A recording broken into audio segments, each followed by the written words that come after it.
Welcome to the Money GPS. You came here for the truth, so let me unveil that for you. Are we in a recession? What's happening with inflation, economic indicators, and so much more here in this video.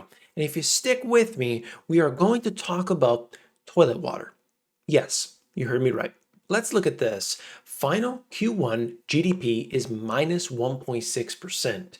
So you can see right now that we are barreling towards a recession. If we get this again for Q2, they might have to admit what we perhaps already know. So now I'm going to show you what it looks like in a chart form first. We could see that during 2020, obviously it was completely out of whack.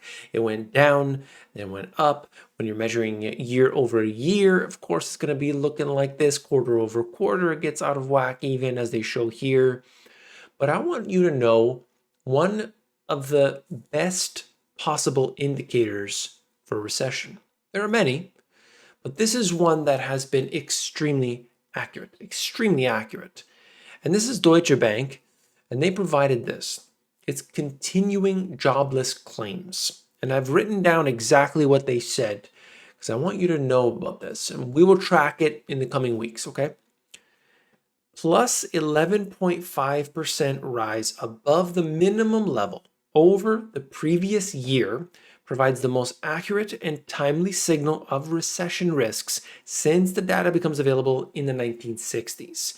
It works for each recession and normally leads by around 2 months. You can rewind that and check it out again if you didn't understand. But looking at it here, continuing jobless claims, 4-week moving average, goes back, like I said, 1960s up until the present. So it doesn't have to move up, just a very small amount from where we currently are for it to be a super accurate signal for recession. Okay, now do we necessarily need this? Really, but I think that the more we have in our tool belt, the better.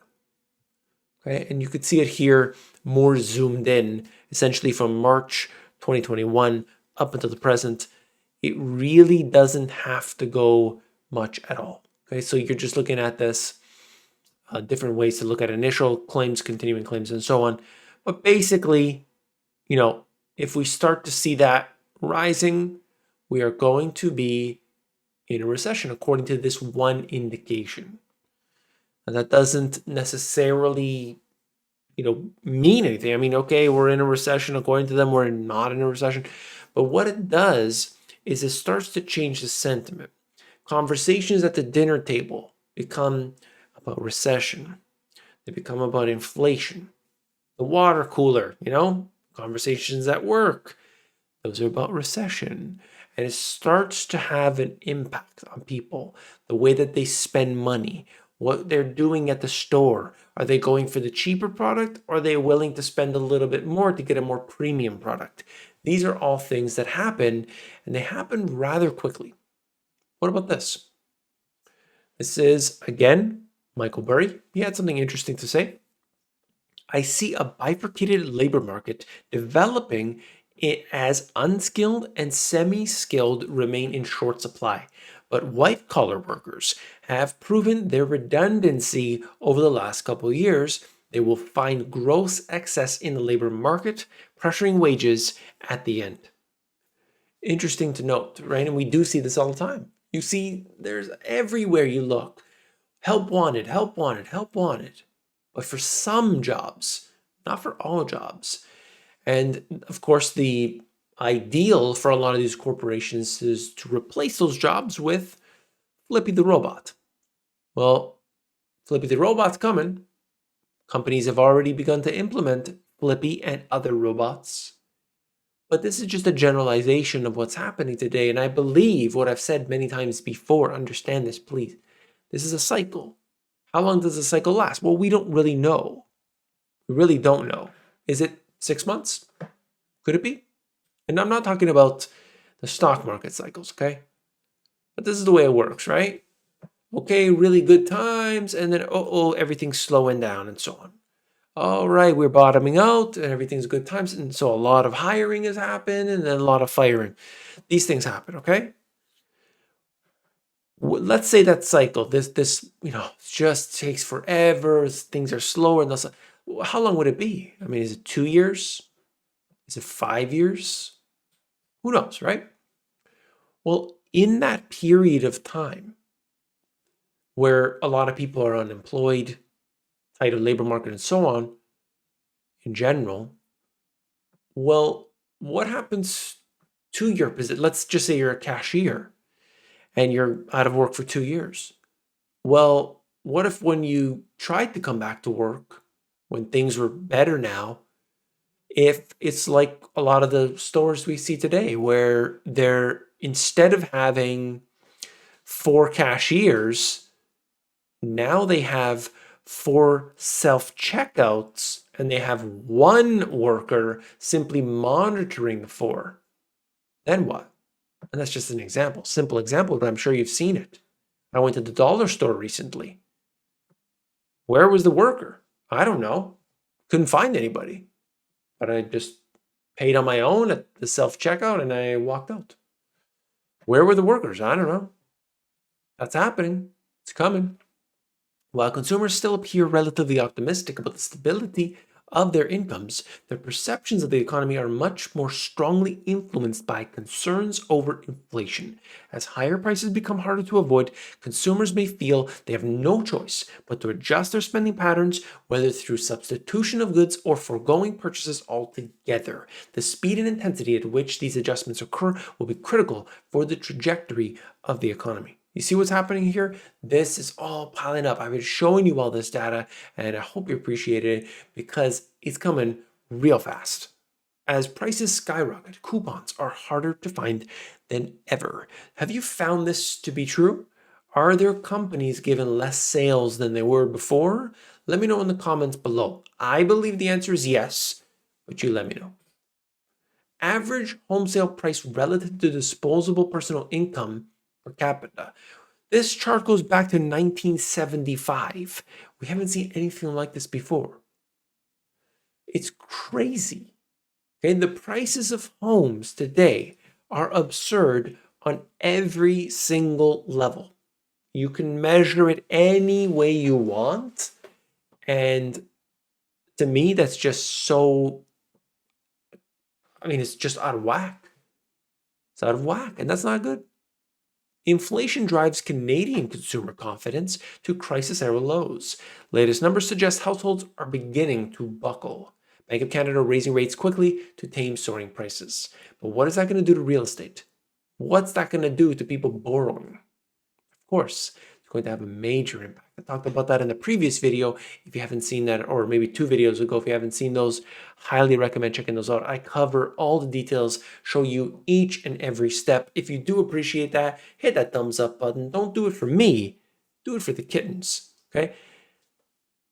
If you're into puppies, that's cool too, okay? But on this channel, we talk about the kittens, so let's keep it to that, all right? 93, this was crazy to me, but 93% of working Americans have a side hustle in 2022. A new survey reveals that 93% of working Americans also work a side gig to make extra cash. That's a sample. 93% seems a little bit exaggerated as far as I'm concerned, but let's bring it down to 50%. Imagine 50% of people are working a side hustle. What does that tell you about their situation? The people work 2 jobs because they just love to work? Probably not. Okay, they might work their primary job. Are they going to work a second job? Or maybe the second job is something they love and the first job is the work they have to do to pay the bills. I'm just saying, people need the money because maybe they're just not earning enough money at the first job. Or maybe they spend too much money. They spend more than what they have. They want to get the latest and greatest all the time, and they need to work that side hustle in order to pay for it. Rising to the challenge. These are the 3 things that are happening today. I just want to highlight that to sort of solidify this point before we move on. Tight labor market, clogged supply chain, and higher costs of business. Putting all these things together, that's where we're at today. That summarizes it. And we can take a look here for a moment at the next topic. Let's begin right here. Exclusive. India's top cement maker paying for Russian coal in Chinese yuan. Whoa. Now that's big. To me, that's big. They could choose the US dollar. They could choose the euro even. But they're choosing the Chinese currency. I didn't say China and Russia. I said India and Russia. India and Russia. And they're using Chinese currency. This, to me, is yet another. Just every day, I'm just pulling these out. Particularly with China, they're just, you see what they're doing. Pay close attention, please, everybody. We look at what's happening in the markets. It's quite extreme. Market volatility over the past 5 weeks is at the highest since 1928, causing a lot of negative sentiment. Over the past 80 years, similar instability coincided with the end of bear markets. So, we will see. Is it the end of the bear market? Well, markets right now are not acting very bullish, I could tell you that. Nothing's been able to be sustained. None of these surges that we are seeing, it's been looking really, really weak recently, but we will see at the time of this video. Who knows? Market might be up 500 points. Port Houston marks an all-time container volume record. Looking at this, we can see considerable, product moving in. Whether that is coming in the form of a commodity or whether that's just trinkets and gadgets. I just wanted to show you that Houston being one of those, and of course, it depends on what they're moving out, but I think that it's a good sign when you're seeing things that are busy. It generally is a good sign. Okay, and then we got this. Beer made from recycled toilet water wins admirers in Singapore. I couldn't believe it. It's called New Brew. Okay, it's no ordinary beer. It's made with recycled sewage. All right. There it is. Look, this woman is taking a selfie here. This one is running on the beach. And this one here is a tourist sightseeing. And all of these people, you can enjoy somebody's filtered waste. I don't know, guys. I don't know. You will own nothing and be happy, and you will drink pee. I mean, what am I supposed to say? What am I supposed to say to this, guys? Come on. I mean, maybe that's okay. I don't even know. I don't know the science behind it. I just think it's crazy. What's happening in this world? Nothing makes sense. Nothing makes sense anymore. I really don't know what to say, but I wanted to leave you with that. I don't know if you want to call it humor. Look, I'm practically invisible. Can you see that? I had to adjust the colors just to get me not to be fully invisible. Good stuff. All right. If you appreciate the work I do here, hit that thumbs up button. Like I said, if you don't want to do it for me, do it for the kittens. All right. And don't forget to join the 282,000 people on here. Hit that subscribe button. Every single day, I'm bringing out the best of the best. I'll see you on the next one. Take care.